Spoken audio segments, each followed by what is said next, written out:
सब महसूस कर रहे होंगे कि पटना में ही कि तापमान का सितम किस कदर बढ़ रहा है। आज हम लोग मई के अंत में माने करीब करीब पहुंच रहे हैं और तापमान पटना का भी 41-42 डिग्री सेल्सियस तक पहुंच चुका है और दिन में भी हवा में लगता है जैसे आग बरसती है। तो ये जो जलवायु परिवर्तन के कारण लगातार पृथ्वी पर तापमान में वृद्धि हो रही है, उसके मद्देनजर जो बिहार सरकार की संवेदनशीलता रही है या अभी है, मूल रूप से हम उसी की चर्चा करेंगे। कि आप जानते हैं, आपको स्मरण होगा कि 2019 में आज पूरा विश्व जिस विषय पर चिंतित है, बिहार में 2019 में ही हमारे पूर्व मुख्यमंत्री श्री नीतीश कुमार जी के नेतृत्व में इस जलवायु परिवर्तन और बढ़ते तापमान जैसे संवेदनशील मुद्दे पर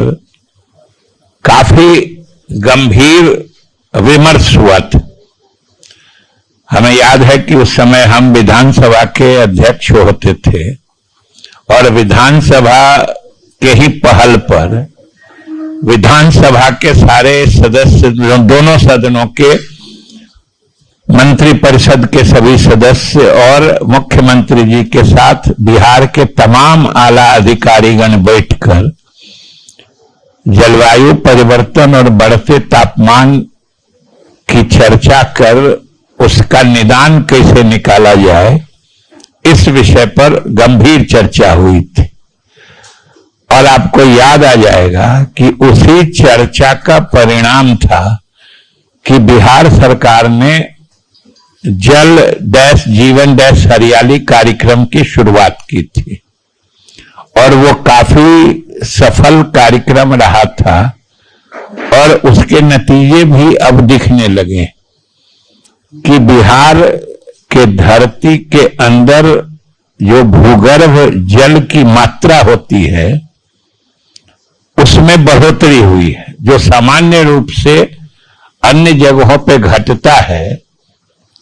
ये बिहार के धरती के नीचे जो जल की मात्रा है उसमें बढ़ोतरी हुई है और ये सीधे सीधे जो जल जीवन हरियाली कार्यक्रम हमारे पूर्व मुख्यमंत्री श्री नीतीश कुमार जी का था, उनके द्वारा इस दूरगामी निर्णय का प्रभाव ही रहा है कि आज इस तरह की स्थिति उत्पन्न हुई है। और ये और ज्यादा खुशी की बात है कि जो हमारे मुख्यमंत्री श्री सम्राट चौधरी जी कहते रहे हैं कि हम नीतीश कुमार के नीतियों को ही आगे बढ़ाएंगे, उस सिलसिले में उन्होंने भी अभी कुछ ही दिन पहले एक महत्वपूर्ण निर्णय लिया है और एक जो बिहार जलवायु हरित कोष, बिहार ग्रीन एनवायरनमेंट फंड बनाने का फैसला किया है। और ये फंड बाकी तो जो आगे बिहार में हरित आवरण बढ़ाने के लिए तो काम करेगा ही, ये उससे भी बड़ा संकेतक है, सूचक है कि सरकार इस मुद्दे को कितनी गंभीरता से ले रही है और उस कोष के लिए निधि भी लगातार उस कोष में आते रहे या उस कोष में पैसे का इंतजाम सही ढंग से होता रहे, इसके लिए भी सरकार ने निर्णय ले लिया है कि जितने काम करने वाले जैसे जल संसाधन विभाग है, ग्रामीण कार्य है, पथ निर्माण है या दूसरे जितने वर्क्स डिपार्टमेंट कहे जाते हैं, जितनी भी निविदाएं या एग्रीमेंट होंगी उनमें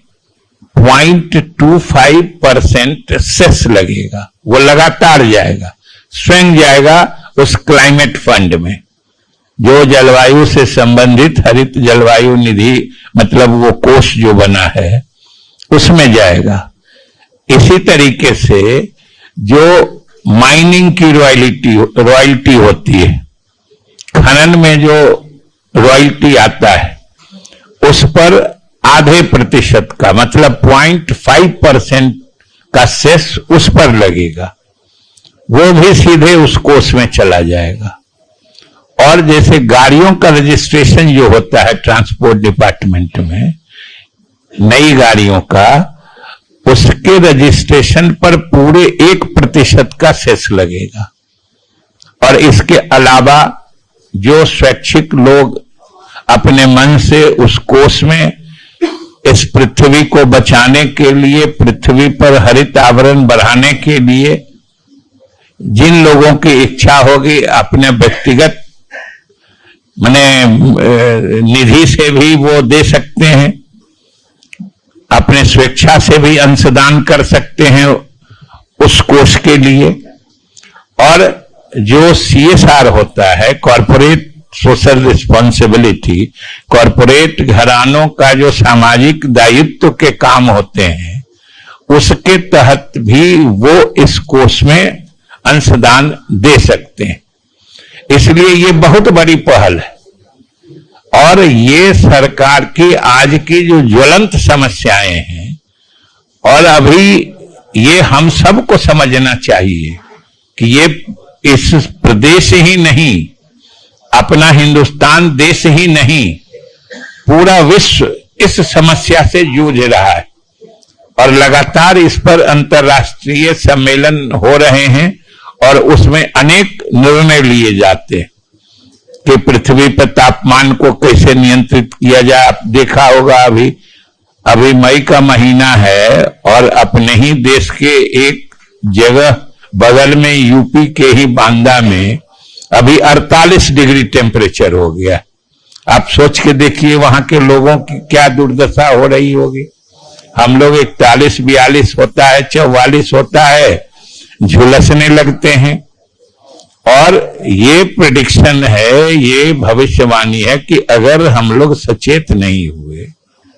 और इन सब चीजों पर सजग नहीं हुए तो ये तापमान और लगातार बढ़ सकता है। और जो अंतर्राष्ट्रीय स्तर पर संधि है और जिसके तहत है कि ये जो मतलब माना जाता है कि औद्योगिक क्रांति से पहले का जो पृथ्वी का तापमान औसत हुआ करता था 13.5-14% का, वो समझिए आज 15% हो गया। और 1 डिग्री अगर और बढ़ जाएगा, 1 से 1.5 डिग्री अगर औसत पूरे साल का, तो समझिए फिर ये पृथ्वी हमारे आपके रहने लायक नहीं रहेगी। तो मेरे कहने का सिर्फ गरज ये है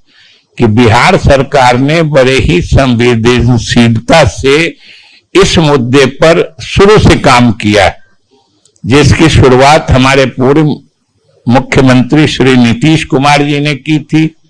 और वो शानदार पहल थी। और उस काम को आगे बढ़ाने के लिए जो ये मुख्यमंत्री श्री सम्राट चौधरी जी ने इससे संबंधित जो जलवायु परिवर्तन से रिलेटेड हरित कोष बनाने का फैसला किया है, ये सराहनीय और स्वागत योग्य है और इसमें सब लोगों को योगदान करना चाहिए, तभी हमारा भविष्य सुरक्षित रहेगा। और गांधी जी भी कहते थे कि भाई हम आप तो जो जी रहे हैं सो जी रहे हैं, लेकिन हमारा आपका दैनिक काम या हम आप उतने ही इस पृथ्वी से खींचे कि आने वाली पीढ़ी को कम से कम हम पृथ्वी जैसा पाए हैं, जैसी पृथ्वी हम लोगों को मिली है, आने वाली पीढ़ी के लिए भी कम से कम वैसी पृथ्वी रहने दे। और इसके लिए उपाय हो रहे हैं। और जब सब कुछ जैसे कार्बन की मात्रा लगातार बढ़ते जा रही है और जो प्रधानमंत्री का भी अपील आया है, अभी गाड़ी का कम इस्तेमाल करिए, काफिला मत बनाइए, सब लोग हम लोग उस पर अमल कर रहे हैं, तो जितना कार्बन उत्सर्जन कम होगा उतना ही वातावरण में गर्मी भी घटेगी, कार्बन की मात्रा भी घटेगी। इसलिए हम आप लोगों के माध्यम से बिहार के सारे लोग, सारे व्यवसायी लोग, उद्योगपति लोग से भी अनुरोध करेंगे कि ये बिहार के वातावरण को, इन्वायरमेंट को बचा के लोगों के लिए अच्छा स्वास्थ्यवर्धक बनाना है। इसमें जरूर सहयोग करना चाहिए और ये बड़ी पहल है, इसकी सराहना होनी चाहिए। और इस मामले में आप मीडिया के साथियों की भी बहुत बड़ी भूमिका है, क्योंकि सबसे अधिक जागरूकता की जरूरत है। और इसमें छोटी छोटी चीजें, छोटी छोटी बात जो होते हैं ना, उसी का असर बहुत बड़ा होता है। बिजली कम खर्च करना, पेट्रोल डीजल कम खर्च करना, अपने आदतों में बदलाव लाना, इन सब चीजों से बहुत बड़ा असर पड़ता है। इसीलिए आज हमने सोचा कि चूंकि ये न सिर्फ हमारे दैनिक जीवन से जुड़ा प्रश्न है, और ऐसा प्रश्न है जिस पर पूरी दुनिया अभी चिंतित है और विमर्श कर रही है, और उसके संबंध में बिहार सरकार ने निर्णय लिया है। और वैसे मुद्दे पर जो पहले से ही बिहार सरकार के संज्ञान में रही है और उस पर कार्रवाई होती रही है, उसको आगे बढ़ाने का निर्णय हुआ है। इसको जरूर आपके माध्यम से बड़ी स्पष्टता से बिहार के आम लोगों को भी समझना चाहिए। इसीलिए हमने आज आप लोगों को बुला के कष्ट दिया है कि आपके माध्यम से ये बात सही ढंग से लोगों तक पहुंच जाए।